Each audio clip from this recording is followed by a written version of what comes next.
Just a long lost look in your eyes brings out a love that I can't disguise.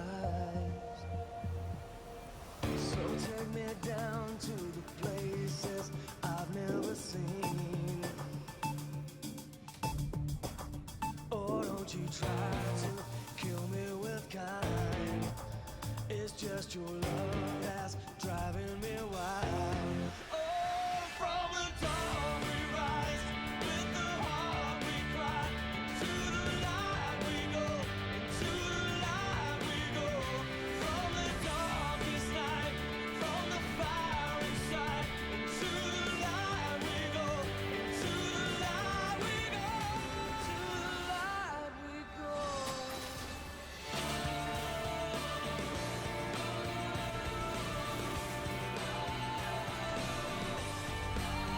It's just a long lost look in your eyes, brings out a love that I can't disguise. Oh, from the dawn we rise, with the heart we cry, to the light we go.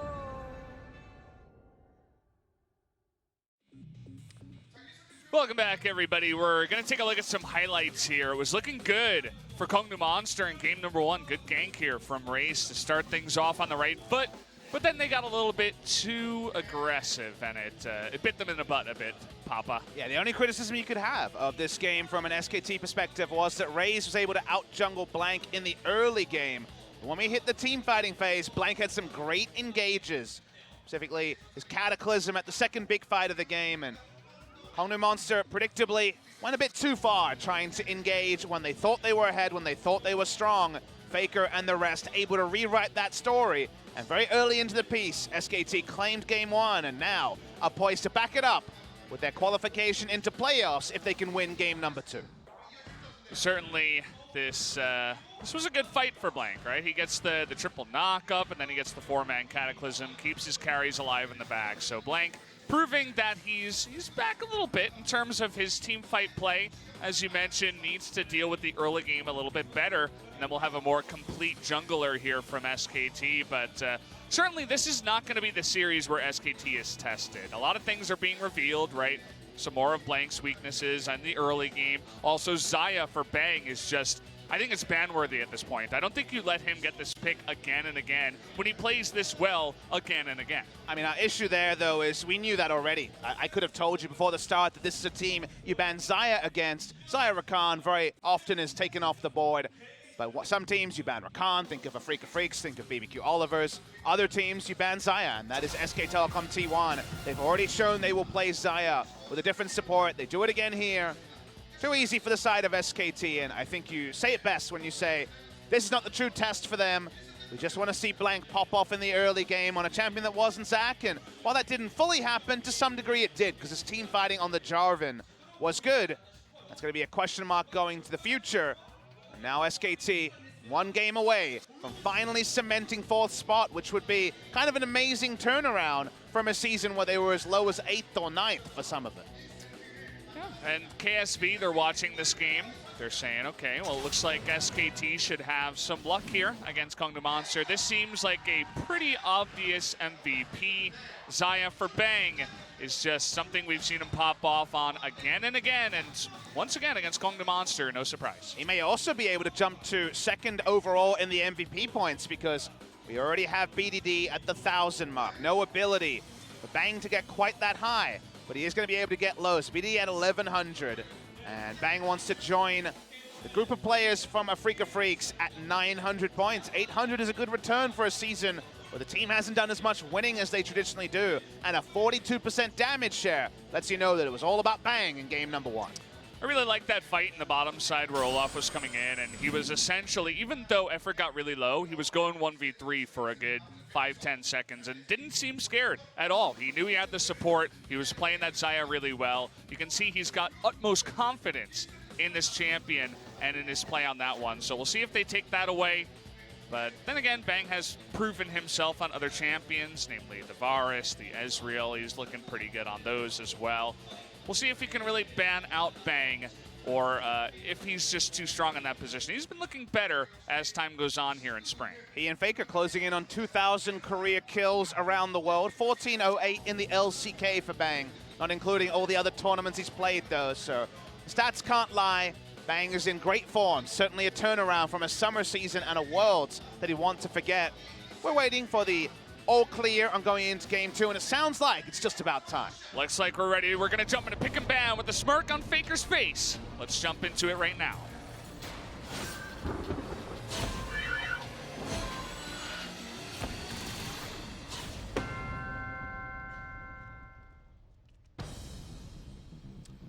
Here we go. Jumping straight into it once again. SKT really doesn't want to give Soul that Jhin. Seems like the same ban so far to start things off. Does make you wonder that SKT are banning Jhin on blue and red side. This could just be that because Jhin has kind of been a recent development, both around the LCS regions because of the changes on 8.5, that perhaps they're just not ready for it yet. We know that Bang is a legacy Jhin player. They cannot afford to be banning it on blue and red side against KSV and then onwards in the playoffs, but for now at least, they seem unprepared for the Jhin. They don't want to play it, and KONGDOO Monster finally gets the memo and says, how about no Xayah for Bang? Yep, seemed like an obvious change to the pick and ban, but then the first pick onto Taliyah here for FLICKR, another big pick for SKT. This is also a week 9 pick. Taliyah priority has gone way up this week in particular as teams moving away from the Azir. Azir is banned in this game, but Taliyah is getting a lot more respect than she was previously. A couple of weeks ago, we saw Taliyah's popping off and said, surely now's the time. It has slowed down a little bit, but Taliyah priority in yesterday's series was massively high as well in KSV and Kingzone. But no surprise to see it jump up here as well.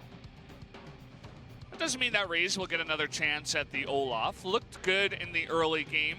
I wouldn't say it was his fault that KONGDOO Monster lost as a whole in game number 1, so they're happy to give that pick to him once again. Ooh, okay. Quick pick on the LeBlanc here for Edge. They're looking to counter FLICKR in the mid lane. It's an exciting pick as well because Edge is one of our legacy LeBlanc players. Think of Kuzan, Edge, Kuro, and FLICKR himself, of course, as famous LeBlanc players. Very strong pick into the lane. It's why Kuro is so strong, because it plays a great Taliyah and a great LeBlanc. See if Edge is going to be able to isolate away the Taliyah and attack it in lane. And SKT, with Zac available, maybe skipping over it and going for the Sejuani. They seem to be more about building confidence for Blank on other champions than just sticking with the trusty Zac that they know Blank can play. She wants SKT to get into 4th place. Big fan of FLICKR there as well. Was surprised that they let also the Varus go through. They just let Bang just pick up that huge 80 carry pick. They want to put Soul onto the Ezreal once again here. Now, Olaf is seen as a pseudo counter to the Varus in terms of team composition. Doesn't take away the very reliable, very strong laning phase from the Varus. But you run at Varus, you try to trivialize him in a fight, and if Olaf can just remove the threat that is Varus in a team fight, he's doing his job. So that's probably one of the reasons they're considering it. They do pair it with an Ezreal, though, so they are trying to once again play through a very early power spike. Ezreal probably going to be Trinity Force Rush 2 games in a row, you'd imagine, as that was what Soul did in the previous game. They were unable to wield that one with power, and kind of believe it when we see it phase when it comes to KONGDOO Monster being able to play around a 2-item power spike. But so far, the draft does make sense from KONGDOO, and it's going to be fun to see the LeBlanc try to isolate things against the Taliyah. Certainly will be. We'll see if Blank can help out in the mid lane, certainly on the Sejuani. That will be one of his jobs here. They're going to take away the Braum from Effort and the Vladimir from Tal. A bit scared of those picks after game number 1. Some solid bans there. KONGDOO Monster's in a really awkward spot because usually you would want to counterpick support with the Ezreal to make sure that Ezreal has good lane presence against the Varus. If they do that, then you say, okay, yeah, no problem. So we can get a tank for Roach, that'll be fine. Then we will see Trundle come through from Tal, and that's where things go downhill. So how will they actually react here with top lane and support being the roles they need to consider? I think Roach getting safety is probably what you want, and that's why they have to go for the support here. They have to stick with the Ezreal Alistar again because they need to ensure that there's not a free Trundle lane available to Tal. So they just give the Alistar over to Secret once again. He's currently 4-3 on the pick. If he loses tonight, Again, that means he will go 4-4 and will not have a winning pick, unfortunately. SKT hovering the Camille here. We'll see. They actually do change it here to Tom Kench. That will be locked in. And once again, thinking about that Camille as a blind pick into the top lane. Very, very safe into the champion pool coming through from Roach. You're not really concerned about any picks. He will lane into it. Showing the Poppy, which works in the Camille matchup, of course. Tala's already played that this season and looked good on it. They will just go for the Camille. Bit of reliable engage and a great split pusher. See what KONGDOO Monster wants to run in this particular case. Could just go for Sion top lane if they want it. Not banned so far in this draft. The Orin that has been one of the capable ones for Roach is gone. And, well, Roach is trying the Fiora once again. Good luck with that one. He's going for the Fiora. It is a matchup where you have the slight advantage. But Roach is very much, through his career, built his role as a full-on tank. He is the tank player. He is not the off-tank player. He is largely just on Orin duty. And now he's going to be taking the Fiora. KONGDOO Monster don't necessarily have a comp that can play around topside particularly well either. So we'll see if KONGDOO Monster's going to make this one work. As Fiora and the LCK, not the greatest pairing of all time. Certainly is not. We'll see if he can actually go head-to-head with Tal. And I think a lot of focus is also going to be on the mid lane up against FLICKR. Certainly if they can blow his flash with the LeBlanc and the Olaf making their way towards the mid lane, could have a bit of fun there. But this comp has no identity from KONGDOO Monster outside of win lane, win game. Fiora is good into Camille, yes. LeBlanc, very good into Taliyah, yes. But together, they don't really do anything as a full-on composition. They have power, they can win lane, win game, but doing that against SKT after being 1-0 down as the 10th place team in the league, a very outside chance. Meanwhile, SKT have very solid engage. They have good 4-1 if they can get the Camille rolling. Laning phase and bot lane will be very happy as well with the Varus and the Tom Kench, whereas for the side of KONGDOO Monster, it's all about snowball. They need a mid lane or top lane to get massively ahead and then warp their vision line from it. But making that happen against SKT, all we can do once again is wish them the best of luck. We'll see if they can do it with this very aggressive draft going into SKT. Let's jump into game number 2 right now.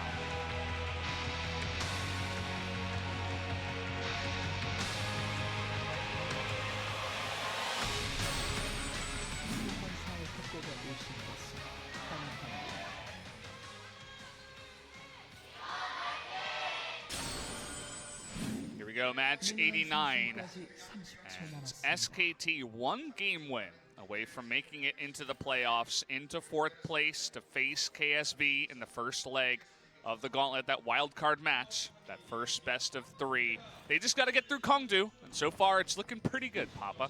Usually at this point, it's about the mind games for SKT. They do have to win, but of course are heavily favored to do so. So the secondary objective is show some stuff and put some question marks into the heads of KSV, as that will be their opponent. If SKT win, no way for Rocks Tigers to make top 5. They will end 6th, which in the LCK does not represent playoffs. So Tal this season is 0-1 on the Camille. So showing the Camille in the blind pick role is something SKT is going to try to make work. And if he has a big performance, that's a potential ban for KSV to worry about. Cuve, one of our better Camille players. FLICKR on the Taliyah, and the early priority for the Taliyah is something that they are showing that is new also, which will be a question mark.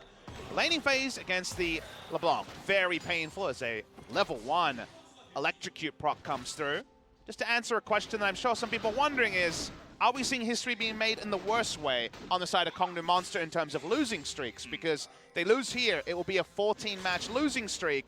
The answer is no. Sonic Boom in Champions Summer 2015 went on a 16-match losing streak before beating Jin Air 2-1 in their 17th match. So it is not historic level for KONGDOO Monster.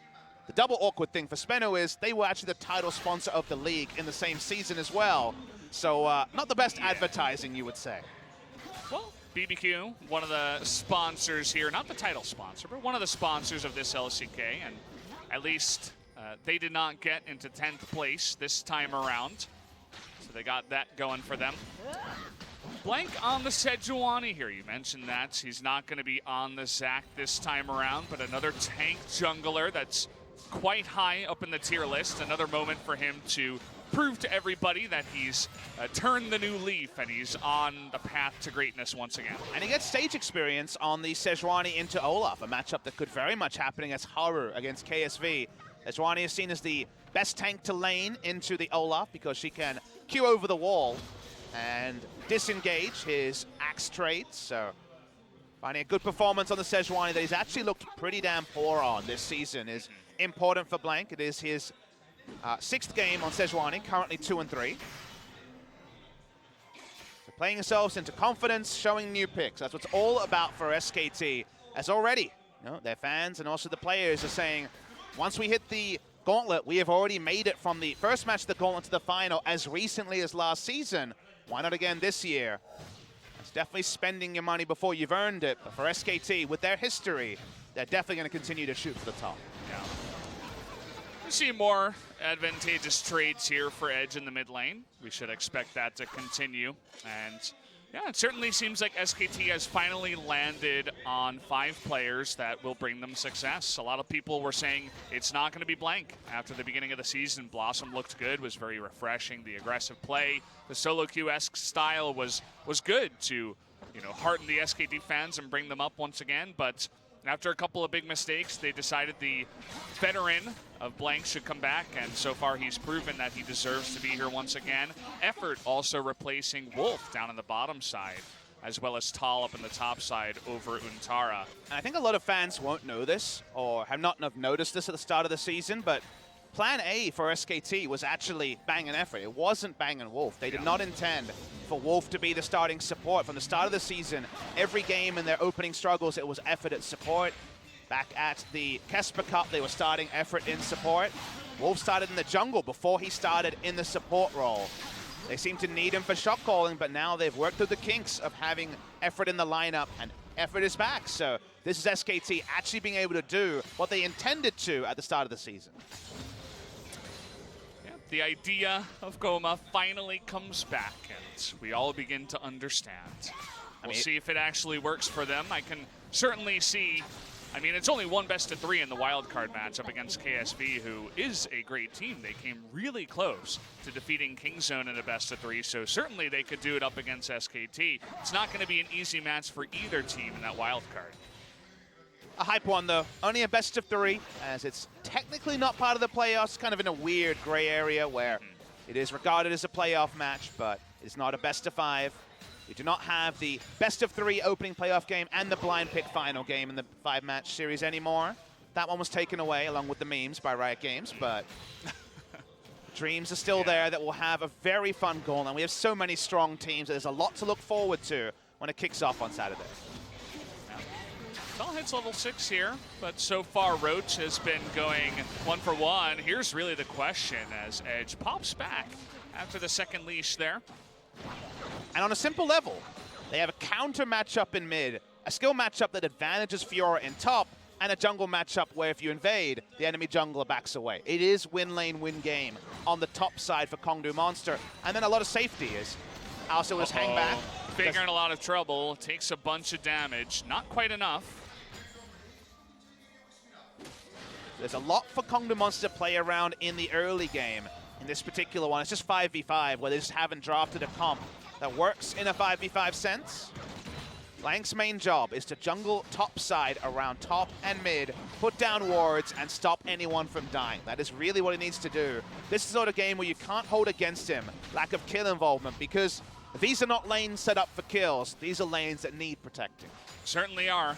When you're a jungler and you have to go into lane just to help your mid laner push it, you're struggling. But Here we go, grand challenge. Roach looking for the 1v1. Not willing to dive the turret, though. Another situation where you get the laner low and hope to push him out. He needed to get the back vital first, because the back vital being the last one up, he would have had to flash for, and he knew flash was up for Tal. So kill pressure there was implied, but not actually enough to be completed upon. Raze is jungling topside and will put down a control ward.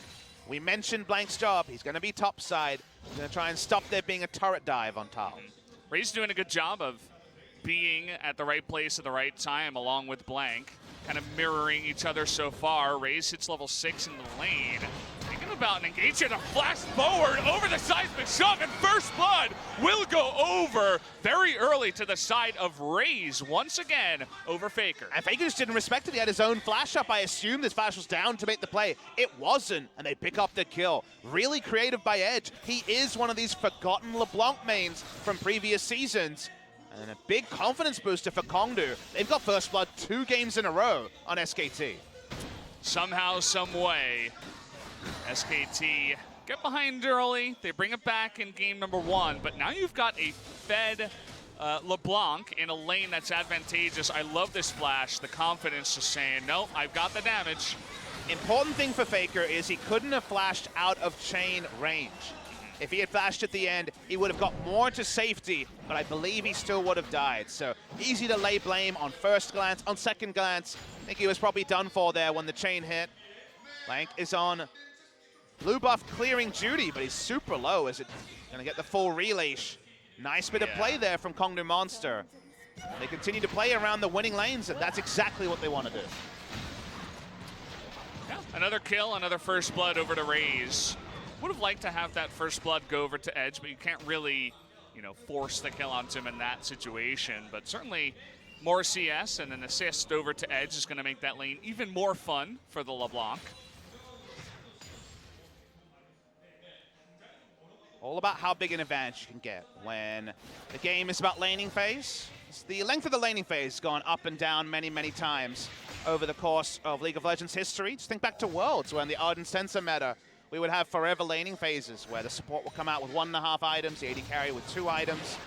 Laning phases can get a lot shorter. And for the side of SKT, it's all about weathering the storm in the laning phase, because in any 5v5, when the teleports are coming in, they can use a semi-global from the Taliyah. They should be trading up unless LeBlanc gets really fed, which 1 assist in the early game does not constitute. Yeah, we're not at the really fed stage right now. Not even fed. Just doing well, feeling good, winning the lane so far. Picks up the blue for herself. Thankfully, FLICKR and Blank were able to make the blue go over to FLICKR, otherwise it would have been even harder. Although Taliyah's these days do pick up the tier into the Archangels as soon as possible, so don't really have a lot of troubles with the mana in terms of that mid lane. Yeah, Archangels, Banshee Veil, those will be the core items for FLICKR within the first 3. Oh boy. So the blast plan up to disengage. Blank getting a little bit frisky with some of the wards, trying to clear that one. Oh, we got a engage here from SKT. Who's ganking who? Yeah, I'm not sure about this one. We're gonna have the ults thrown in. There's the wall onto Edge, but getting low once again is FLICKR, and down he does go. But the LeBlanc will go down 2, so a 1-for-1. That battle on a knife's edge, only the mid laners going down. Roach had the teleport advantage, used it. They're gonna have to get an Infernal to make this worth it. The Fiora teleport is always questionable, especially in the early game with no Ravenous Hydra. If there was no Fiora involved, this would be advantage KONGDOO turning onto the Infernal. With the Fiora teleport down, maybe Tal can do some playmaking and punish the TP usage by Roach. Well, that is going to go over the Infernal to KONGDOO Monster. Blank didn't even have his smite available to try to steal that. But let's take another look at how this fight happened. Yeah, we saw the start of it and we thought it would be over from there. But then the pincer comes through from Bang and Effort, and going upwards is not an option. The Weaver's Wall to cut them off, but everyone opts into it, knowing this is coming. Sol can just pop over the wall when he needs to. FLICKR right into the middle of the fight. Was inevitably gonna die. It ends up a 1-for-1, but Roach finishing the teleport does muddy the waters a little bit. Yeah, it's an awkward situation for a Taliyah. You might look at that, more damage in the mid lane as we expect. You might look at that and say, yeah, FLICKR, he just ran right into it, right? But if he stops early and goes into the Dragon Pit, he's not in range to get enough damage to kill Edge. So a very interesting fight at the end of it all. Would have been cool to see if maybe he goes into the Dragon Pit and still is able to do the damage, but I don't think so. Fortunately, he was running straight first into an Alistar, so not the most fun of times for a Taliyah. Always a weird time when FLICKR is having some struggles in lane and then is making some plays that on the one hand you can understand, on the other hand you'll question, so has been a bit indifferent from him in this game. Was much more on point in game 1, but plenty of games still to be played 12 minutes into the piece. Remember, we have to keep returning to the fact that KONGDOO are all about the laning phase. The post-laning phase unless they get massively ahead on the LeBlanc or the Fiora, is going to be very tricky, because if SKT ever control the map and can force Fiora and LeBlanc to group, they're going to be really happy. Certainly they will be. We saw Effort making his way towards mid lane, but that's all warded up. They see him coming in, and actually, they want to engage onto him with that vision. They're going deep again. Effort is getting low, but so much blown. Here's the Olaf versus Varus you were talking about going well. They zone out Bang, and now Effort's going to be low. Down he does go. Bang returning to the fight. TP. Not enough damage. The TP coming in. They only get Secret on the back of it here. The chain's going to land onto Tall, keeping him out of the fight. The flash in from FLICKR. He wants to get the kill on Olaf, but in the end, will only get the flash, and there it is. Roach now pushing the top side, a 1-for-1 at the end of it all. It ends up being a 1-for-1, just like we saw previously, but the SKT will want a secondary objective, just like we saw KONGDOO Monster able to pick up. Very nice disengaged chain from Edge, spared the blushes of his team because Camille was set up. Get a double kill on the back of that. A lot of damage onto the turret by the Fiora, but not a turret destruction. This game closer than the SKT fans would prefer. Secret saw contention and decided they were going in, as Soul was able to react very quickly. And this is a preview of what Raze is wanting to do against the Varus. It's why Olaf into Varus is seen as a good matchup. You look at an ulted Olaf, and as Varus you say, well, my ult and my E do nothing. Has to flash away.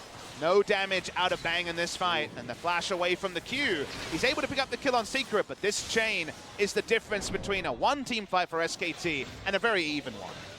At the end of it all, so many flashes burn. Secret, Soul, Edge, and Raze all having to flash to get out of that one. At least 2 flashes from FLICKR and Bang also going down in the fights. But again, you got to question, KONGDOO Monster winning their lanes, but they still say, hey, we got to go balls deep in the enemy jungle and try to pick off a Tahm Kench. Is that really the right answer here? So far, it's definitely been questionable. Excited to see some other things that we haven't been able to speak about recently. Tal back in the lineup. One of the forgotten things is that Tal heavily struggled on teleports when he was on the lineup earlier in the season. Is he going to be able to be on point? The one around the bot lane, you could say he was a little bit late. Of course, his failure to teleport onto the Zac Bloblets was one of the big problems he had earlier in his run. First time around on SKT.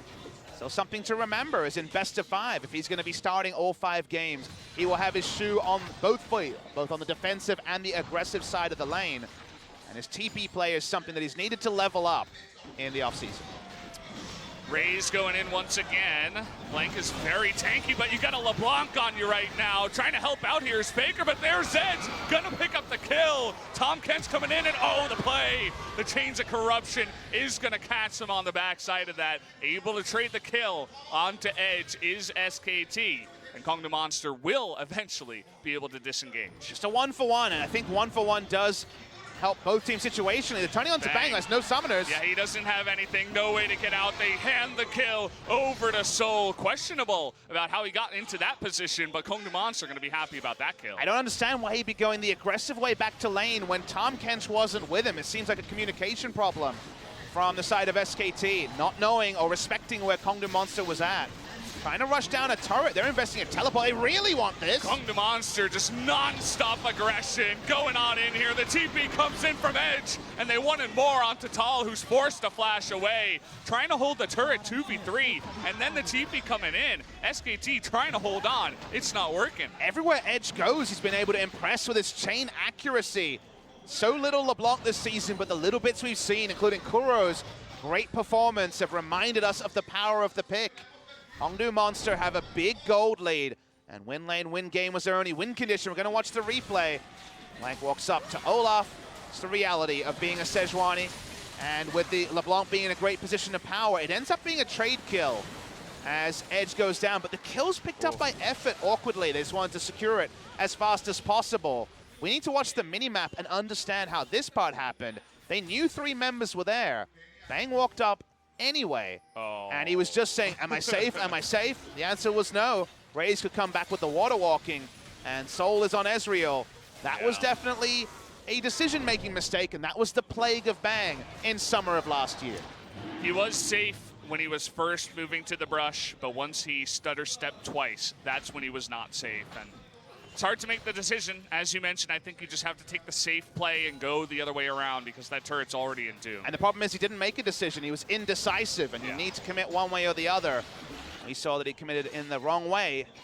Ravenous Hydra and the Phage, so definitely can solo down the Rift Herald. Can Fiora. I imagine SKT will intuit this because the Fiora's not pushing the lane on the top side.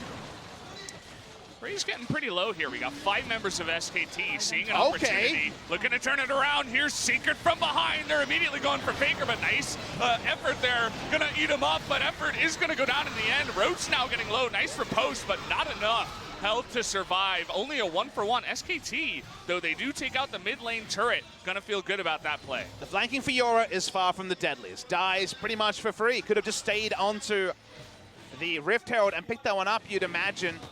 KONGDOO Monster going to try and turn this into an Infernal. Camille's teleport is up, but doesn't have the Hextech ultimatum.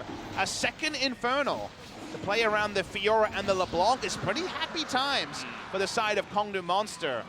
SKT wanted to weather the storm. Instead, they've kind of opted into the storm with 11 kills in 18 minutes, making this game pretty bloody by LCK standards.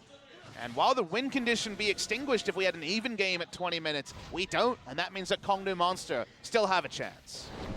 You got 4-2 LeBlanc, 2-0-3 Ezreal. Looking pretty good. Gonna take another look at the trade.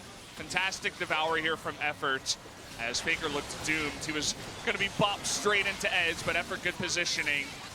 Will be always willing to trade his life in a trade. And of course, Roach, no way to get out of the Hextech ultimatum is the trade in the end. Look, if you can instantly hit a fight with your headbutt Pulverize, definitely go for the flank. When you're Fiora and you are very much not set up for hitting a fight, then maybe be a bit more defensive. Just kill the Rift Herald. That would have been a bigger win for the side of KONGDOO. A lot of 1-for-1s this game, which, as I was kind of alluding to, kind of weird to quantify.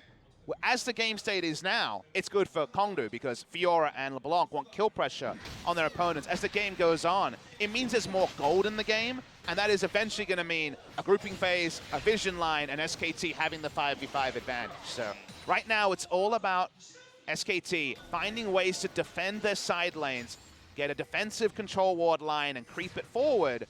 Whereas for KONGDOO Monster, the LeBlanc is massive in the side lane. The Fiora is pretty close to 2 items herself. A lot of good news stories for KONGDOO, and the Ezreal just happily wave clearing in mid. Blank looking to make a play onto Edge, but he's actually going to be in a little bit of trouble here. Edge, though, as I say that, just gets blown up in the left side. You get stunned and seismic shove. There's no getting out of there, even if you are LeBlanc. See how much SKT feel like they can bite off in this particular case. Tal looking for the flank. Baron has spawned, but they don't seem to be wanting to try that just yet. Baron damage not massive. It's only the Rage Blade and a bit more attack speed, the recurve bow onto the Varus.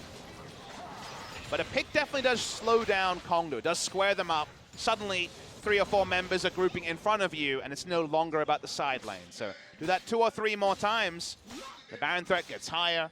The gold continues to roll for SKT. There is light at the end of the tunnel for SKT, but there wasn't a bend on the GPS navigation. They see the bend now, and that's something they have to circumvent to get to the light.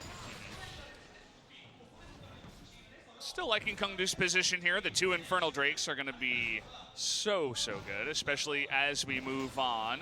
The LeBlanc, Fiora, Ezreal, always going to have fun with those Drakes. And a third one on the way is going to be even nicer for them. If they can pick it up, though, we'll see.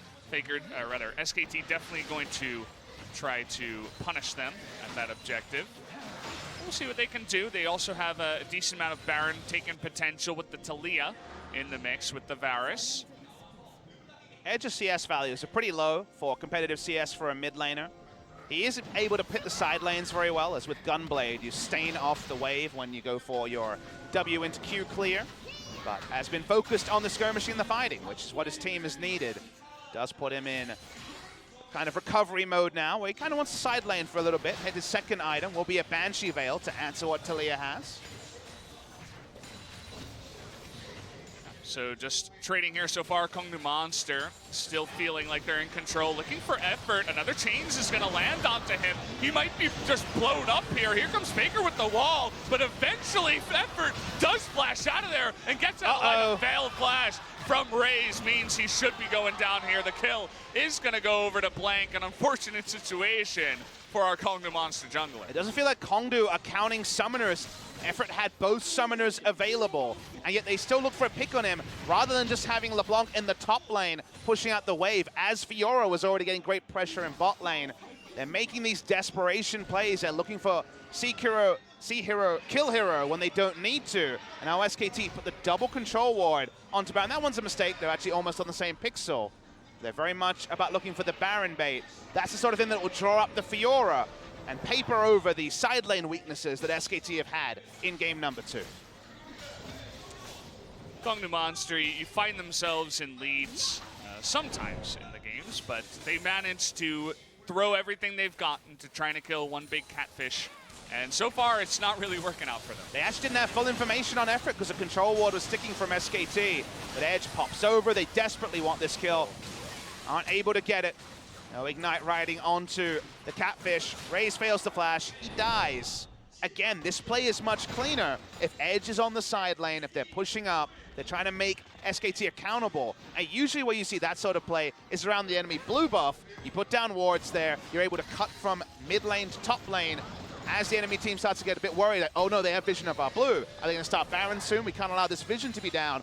That's when Edge pops over the wall and looks for a chain play, but they didn't have full information. They didn't have an idea of the summoner spell timings, and they get justly punished. KONGDOO Monster. Well, they've got to calm down here a little bit. I know they're trying to make plays, but time after time, they just go a little bit too far to kill effort. I don't know what he did to KONGDOO Monster, but certainly tonight seems like they've got something out for him, whether it's Braum or Tahm Kench.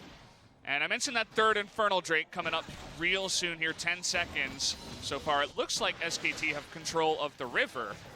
More KONGDOO members down there for now. SKT going to be pushing in the mid lane, trying to prepare for this. Do remember that before the play in mid happened, Fiora was at the enemy inner turret, and they had entire control of the bottom side of the map. One of the things KONGDOO Monster gave up from looking for that kill onto effort was this control around the river for the third Infernal Drake spawn of the game.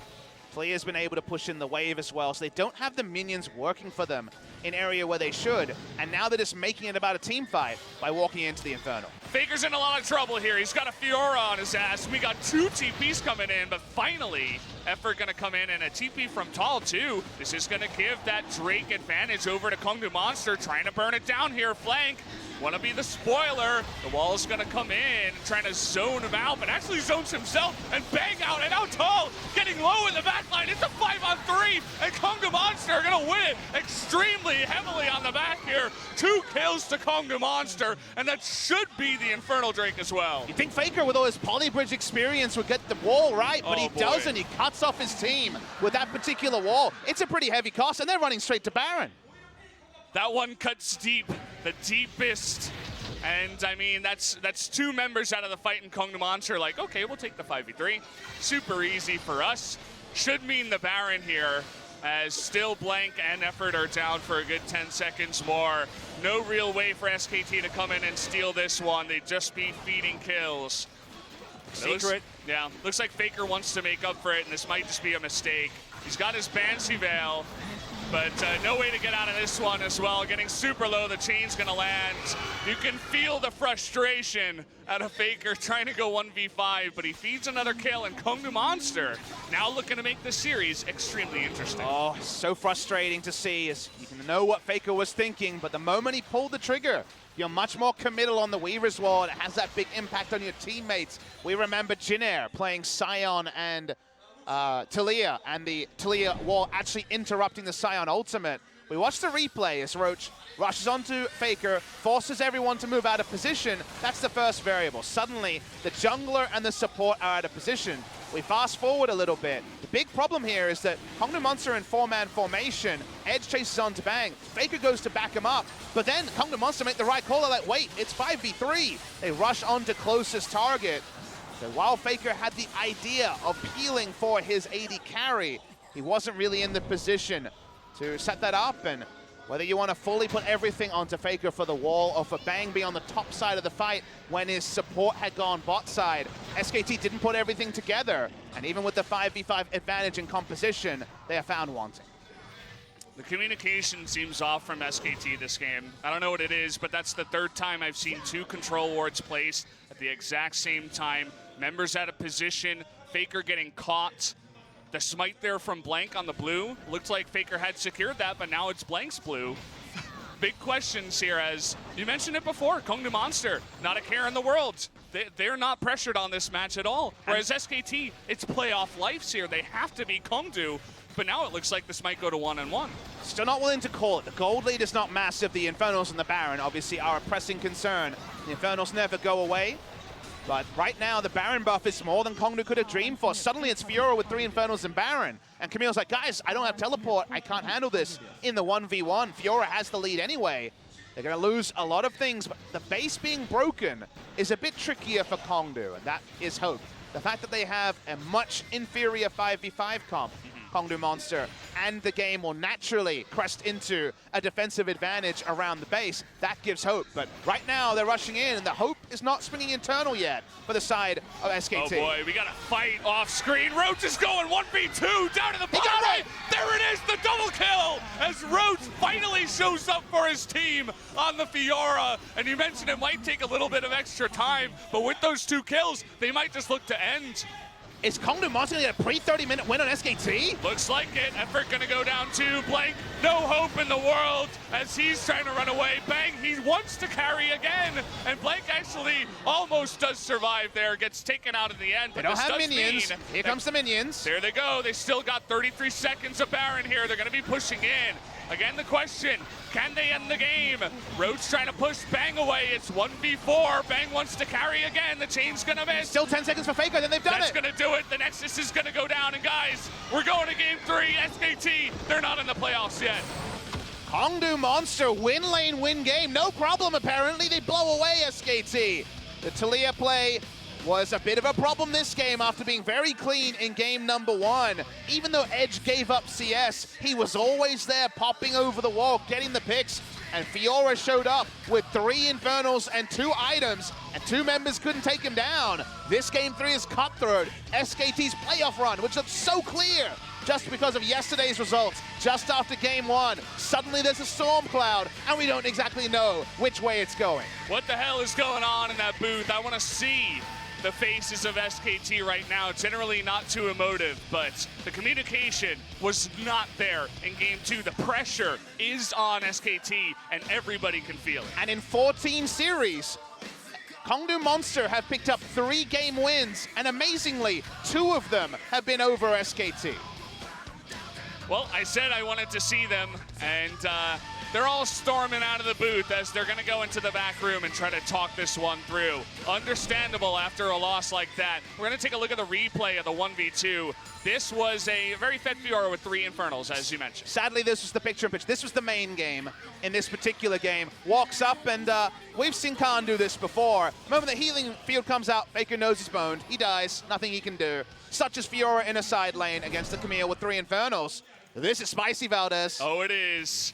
Guys, we're going to have a game number 3. Go out there and tell your friends that SKT might not be making it, and perhaps Rocks Tigers will be taking their place as KONGDOO Monster make it an interesting, might actually defeat SK Telecom and mess up the playoffs. Let's see after a bit of a break.